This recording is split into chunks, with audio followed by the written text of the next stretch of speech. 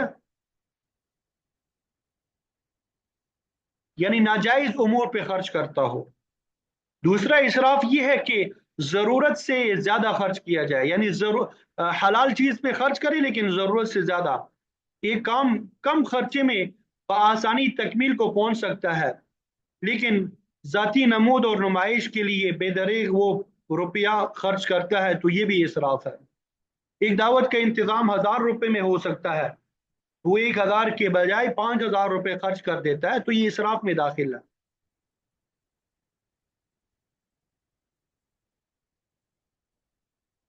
عبداللہ ابن مسعود رضی اللہ تعالیٰ عنہ کی روایت میں آتا ہے، ما عال من اقتصد، کہ جو میانہ روی اختیار کرتا ہے وہ کبھی محتاج نہیں ہوتا۔ اللہ تعالیٰ کا فرمان ہے، کلو وشربو ولا تسرفو، کہ کھاؤ پیو ولا تسرفو، لیکن فضول خرچی مت کرو، اسراف سے کام نہ لو۔ تو جس طرح یہ فضول خرچی یہ ناپسندیدہ عمل ہے، اسی طرح بخل جو ہے یہ بھی بہت بری بیماری ہے۔ آپ صلی اللہ علیہ وسلم کا ارشاد ہے، ایو دائن ادوأ من البخل، کہ بخل سے بڑھ کر کون سی بیماری ہو سکتی ہے؟ اپنے بال بچوں کی جائز ضروریات بھی پوری نہ کرنا یہ بخل ہے، غربا مساکین کی حق تلفی کرنا، عزیز و اقارب سے روگردانی کرنا، یہ بخل کی علامات ہے جو کہ حرام اور ممنوع ہے۔ تو بخل اور فضول خرچی کے درمیان بہترین راستہ جو ہے وہ میانہ روی کا راستہ ہے۔ آپ صلی اللہ علیہ وسلم نے دعا بھی سکھائی ہے کہ اے پروردگار، میں تجھ سے میانہ روی کا سوال کرتا ہوں۔ جب کوئی انسان فقر، غنا اور معیشت میں میانہ روی اختیار کرے گا تو اس کو پریشانی لاحق نہیں ہوگی، کیونکہ اس کی معیشت کا توازن برقرار رہے گا۔ جو ہی کوئی شخص اپنی حیثیت سے بڑھ کر خرچ کرتا ہے، مقروض ہو کے وہ ذلیل اور خوار ہو جاتا ہے۔ تو یہاں پہ فرمایا کہ رحمان کے بندے وہ ہیں کہ جب وہ خرچ کرتے ہیں تو نہ اسراف سے کام لیتے ہیں اور نہ بخل سے کام لیتے ہیں، وَكَانَ بَيْنَ ذَلِكَ قَوَامًا، بلکہ وہ اپنا گزارا جو ہے ان دونوں کے درمیان سے کرتے ہیں، وہ اعتدال کے ساتھ خرچ کرتے ہیں۔ امام بیضاوی رحمۃ اللہ علیہ فرماتے ہیں کہ قوام اگر قاف کے کسرے کے ساتھ ہو، زیر کے ساتھ ہو، تو اس سے مراد وہ چیز ہوتی ہے جس سے انسان کی ضرورت پوری ہو جائے، اور قوام کا معنی قاف کے زبر کے ساتھ گزران ہے۔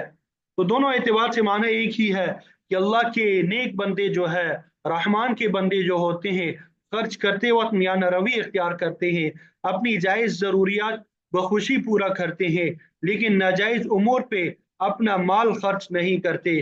اللہ رب العزت سے دعا ہے کہ رحمان کے بندوں کی جو یہ صفات یہاں بیان کی گئی ہے، ہمیں انہیں اپنانے کی توفیق نصیب فرما دیں۔